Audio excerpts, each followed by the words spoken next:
Assalamualaikum warahmatullahi wabarakatuh. Selamat berjumpa kembali teman-teman semuanya. Banyak orang yang saat ini merasakan betapa cepatnya waktu berlalu, baik oleh masyarakat di kota maupun yang ada di desa. Waktu berjalan dengan cepat dan tanpa disadari kita telah melewatkannya tanpa melakukan sesuatu yang berarti. Sebagian orang merasa telah sibuk melakukan ini itu sepanjang waktu, dari pagi sampai malam, bahkan seakan tidak cukup waktu dalam sehari baginya. Namun pada akhir hari, minggu, bulan, ataupun akhir tahun, sepertinya dia tidak menghasilkan apa-apa.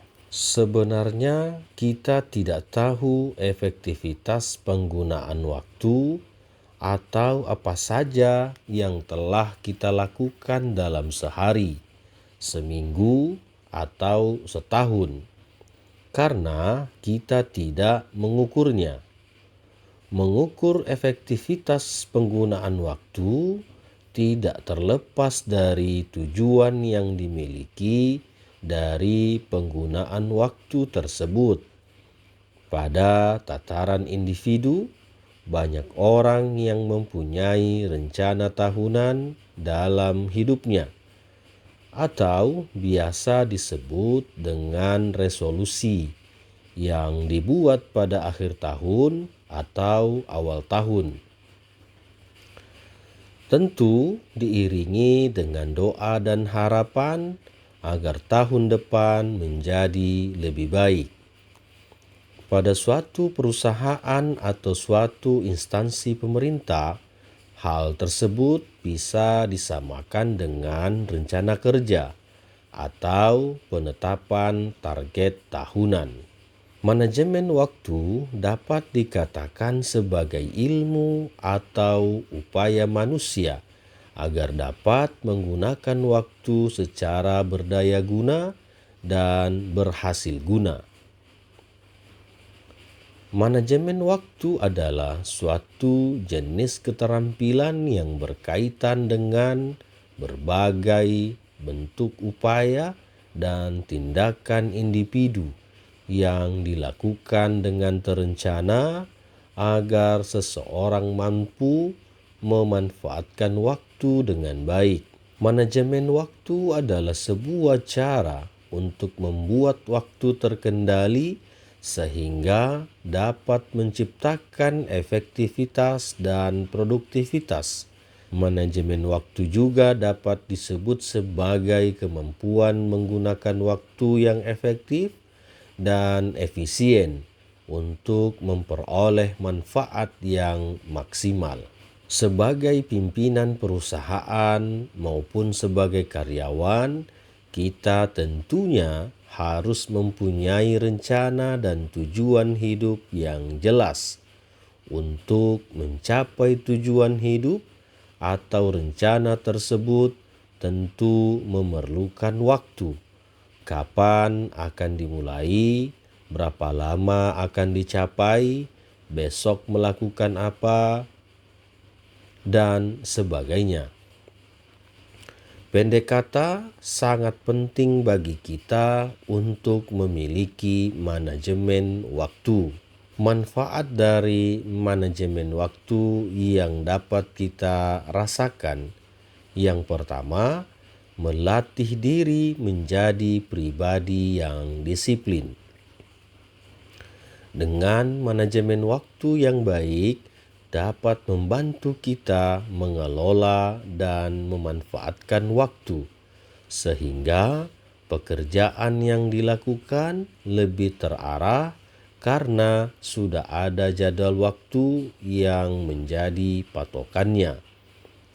Apabila kita konsisten dan komitmen dengan manajemen waktu, maka perlahan-lahan sikap itu akan membentuk diri kita menjadi pribadi yang disiplin.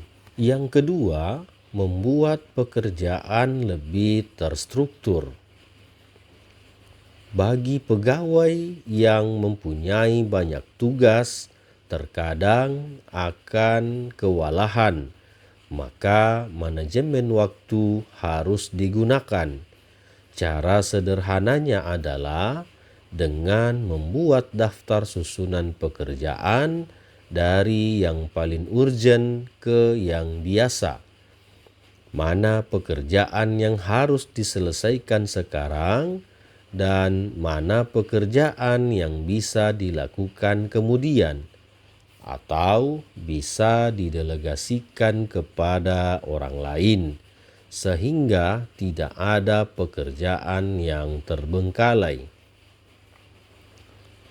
Yang ketiga, membantu untuk memiliki sikap tanggung jawab. Biasanya seseorang dicap sebagai pribadi yang tidak bertanggung jawab ketika diberi kepercayaan untuk mengemban suatu tugas, namun tidak diselesaikan sebagaimana mestinya. Oleh karena itu, kita perlu menerapkan manajemen waktu yang baik agar dapat menyelesaikan pekerjaan dan tanggung jawab kita kepada atasan atau perusahaan. Yang keempat, semua pekerjaan selesai lebih cepat. Salah satu manfaat manajemen waktu yang baik yaitu menjadikan pekerjaan selesai lebih cepat. Dengan demikian, maka kita bisa menikmati waktu istirahat dengan tenang, tidak terburu-buru, dan tidak merasa terbebani dengan pekerjaan yang belum selesai. Untuk itu, tentu kita tidak boleh menunda-nunda pekerjaan yang memang harus diselesaikan. Yang kelima, kesempatan untuk mencapai tujuan hidup yang lebih besar. Setiap orang di dunia ini pasti mempunyai tujuan hidup. Sayangnya, tidak semua orang berhasil untuk mencapai tujuan hidup tersebut. Kebanyakan yang menjadi penyebab kegagalan adalah kelalaian dalam mengelola waktu dengan baik. Jangan sampai terjadi kondisi di mana waktu terus bergerak, sementara upaya untuk mencapai tujuan belum terlaksana. Itulah tujuan manajemen waktu yang sangat membantu kita dalam meraih tujuan hidup yang sudah lama diimpikan. Mari kita atur kembali tujuan hidup kita dengan menyusun rencana dan prioritas kegiatan kita. Yang keenam, menjadi pribadi yang profesional. Bagaimana manajemen waktu yang baik dapat membuat kita menjadi pribadi yang profesional?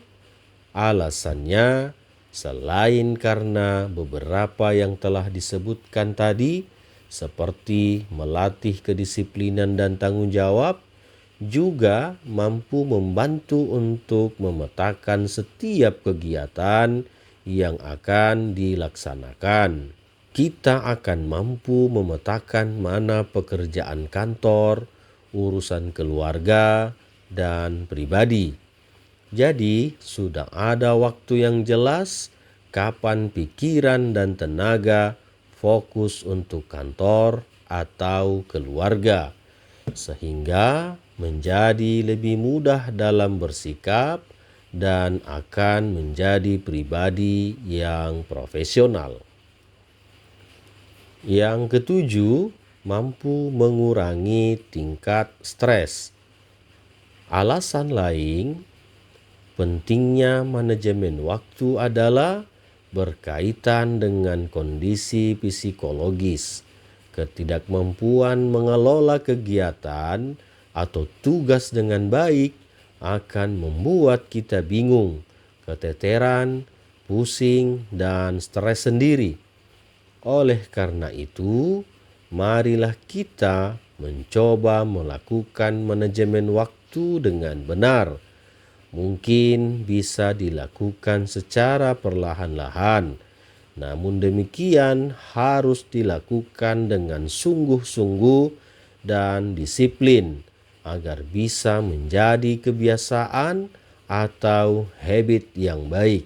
Setelah mempunyai rencana kerja tahunan, semesteran, triwulan, bahkan bulanan, sampai dengan harian, kita perlu meluangkan waktu untuk melakukan evaluasi dari perkembangan pencapaian target tersebut dengan memperhatikan waktu yang sudah berjalan. Kita perlu membuat catatan-catatan tentang apa saja yang sudah dikerjakan serta hasilnya, termasuk kegiatan-kegiatan yang banyak menyita waktu kita, tetapi tidak menghasilkan apa-apa, serta hal-hal yang mengganggu pencapaian tujuan secara tepat waktu. Sebagai pribadi, hal ini perlu dilatih, bahkan sejak masih anak-anak, agar bisa menjadi suatu kebiasaan baik. Rencana dan prioritas, luangkan waktu di awal hari dan di malam hari setiap hari untuk membuat rencana dengan memprioritaskan tugas berdasarkan tujuan yang ingin dicapai. Jika ada proyek besar, bisa dipecah menjadi proyek-proyek kecil supaya tidak kewalahan. Pantau perkembangannya melalui buku catatan atau agenda agar fokus dan ingat hal-hal yang perlu dikerjakan. Dengan demikian, maka akan menghindari membuang waktu secara percuma. Mengelola waktu dengan baik menandakan ada tujuan yang akan dicapai dan langkah tersebut akan membawa kepada kesuksesan. Eliminasi pencurian waktu. Hapus gangguan-gangguan yang mengganggu produktivitas keseharian. Jadwalkan waktu tertentu untuk membalas email, SMS, WhatsApp, atau panggilan telepon, kecuali panggilan darurat yang harus direspon segera. Hindari berselancar ke dalam dunia media sosial pada jam kerja, karena bisa menyita banyak waktu kerja. Kurangi ngobrol dengan rekan kerja agar tujuan yang ingin dicapai pada hari itu bisa terwujud. Bagaimana teman-teman semuanya? Apakah Anda sudah menerapkan manajemen waktu dengan baik atau belum? Kalau belum, mari kita mencoba untuk memulainya dengan membuat rencana kerja atau jadwal kegiatan bagi diri sendiri secara harian atau mingguan. Terima kasih teman-teman, selamat mencoba. Kita berjumpa lagi di konten-konten berikutnya. Assalamualaikum warahmatullahi wabarakatuh.